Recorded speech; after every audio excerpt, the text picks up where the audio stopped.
podcast that nobody listens to. Well, I, for one, am shaken with laughter. You just know that some of his co-workers at the network were probably some of the folks that he's running interference for, told him all about how he's getting punked online and on the internet, and that hairline was receded another half inch before he gathered himself and came up with this bright idea. And now he's desperately trying to get some traction for his podcast. I didn't even know he had a podcast. You want to know why? Because absolutely nobody listens to it. And the only reason we even know that Stephen Smith exists is because the folks at ESPN keep putting him on the air, at least for the time being. Now, the fact that he had to tell people that he had a podcast means that even he knows it doesn't matter. So it's no surprise the bootlick is clout chasing. That's how these turncoats operate. When they realize that they failed to achieve legitimacy, they instead spend their time attacking the people who are legitimate. It just goes to show these bootlicks are in their own little world. They've taken refuge inside their own little white media bubble, and they've furnished that white media bubble with all kinds of phony narratives and lies. But we pierce that bubble, and we see that Stephen Smith is seething over it. Oh yes, the cope is real. Stephen Smith has been getting away with saying all sorts of garbage for the longest time, but this time what happened was he got dragged. He's getting dragged all over the joint, and now he's mad. But it just goes to show these guys, they don't have any new plays in the playbook. It's always the same thing. He's going to be attacking the very black grassroots who lit him up. The last white media butt kisser who called themselves attacking the new voices of black media was Tiffany Cross. And I think we all know how that worked out for her. But of course, Stephen Smith has one big advantage in the bootlicking game that Tiffany Cross has. He knows better than to talk badly about Fox News. He understands that he cannot afford to snap at the wrong people, no matter who they are or no matter what they've said or done against him. Stephen Smith made that decision within himself a long time ago, that he simply wouldn't say anything against white power. He made a decision within himself a long time ago that he would swallow whatever amount of crap he had to just to keep getting that check. I guess in his mind, this is what qualifies as playing the game. I especially like the part of his little diatribe where he claimed that he didn't know if white people needed to be listening to the extent that he was saying. Stephen Smith has spent his entire adult life twisting that forked tongue of his in knots, trying to appeal to a non-black audience. So who is he trying to fool? Of course he wants white people to hear him defend Jerry Jones and attack black people for daring to call that geriatric racist out on his racism. That's the reason why he was getting all profane on his little ESPN sideshow. Of their cursing and such, I'm mad. He ain't mad with Jerry Jones for all the crap Jerry Jones has done. He's mad with the black grassroots for calling it out. That's what makes him mad. So you know what he's doing. He's performing for the white powers that be. Master, I want you to know I'm going to go ahead and put my foot in their behinds. I mean, somebody needs to check them, and I'm going to check them. That's what Stephen Smith is doing. Because he desperately wants to continue getting a pat on the head. And that being the case, he'll do anything to get it.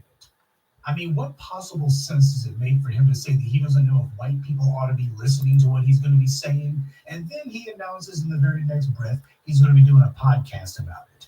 It's just more of him putting on a show for the benefit of whatever anti-black racist in the white media that he's trying to get a check from, just to show them, see, I'm solidly on board, man. I'm solidly on board, master. That's what he's doing. This is how Stephen Smith managed to stay on the white media payroll for this long, by slithering on his belly. Oh, and just for the record, Stevie, you said your podcast was going to be black on black. Actually, Smith, you're a bootlick, and bootlicks are yellow. Stephen Smith doesn't have a problem bowing and scraping every day and night.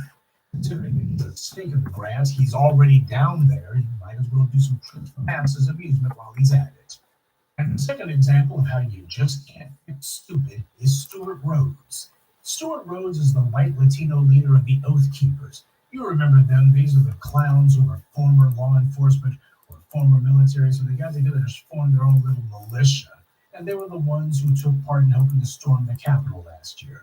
Well, Stuart Rhodes, for all of his valiant daydreams of how he was going to be starting a second American Revolution, he's been convicted of seditious conspiracy for his troubles. And the white media says he's looking at 20 years. I think we all know the judge isn't about to throw the book at him. But he's certainly going to have to do a few years in the can because what's going on right now happens to be an ethno-political exercise in solidarity.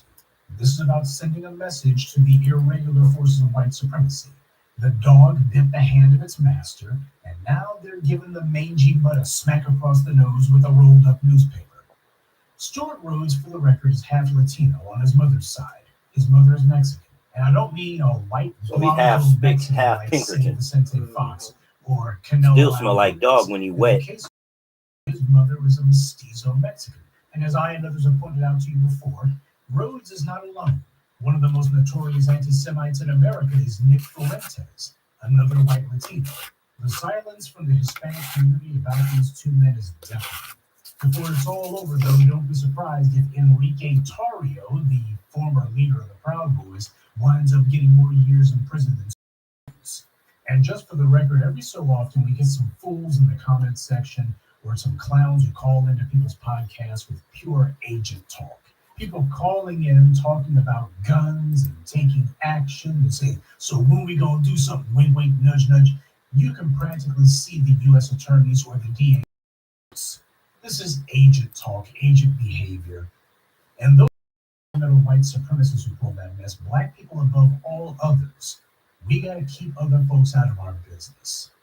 Recognize when someone's trying to set us up. Neither I nor anyone else within these new black media spaces have ever advocated for any sort of law breaking or any sort of violence or any sort of. We don't roll like that. You know, there's a lot of actors and enemy agents out there who would just love it if the new media allowed ourselves to say something stupid so they could come at us. And there happen to be also a bunch of other agents and trolls and lurkers who would love it if we gave them a peek behind the curtain. And we're not doing that.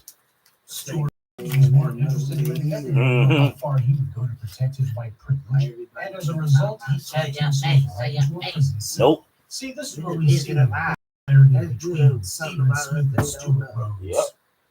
Because they both work for white power, and white power operates the same way, whether it's with the regular or irregular forces, whether it's with their operatives online or in the network studio. These white spaces where they convince themselves that the only people who are there are their fellow white supremacists, and Stuart Rhodes found out he was wrong.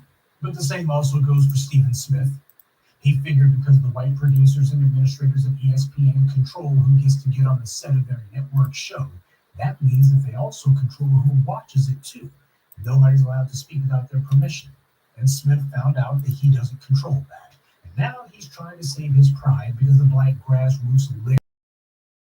The lesson here is that unless it's business, to advertise. Stephen Smith and Stuart Rhodes have a number of traits in common.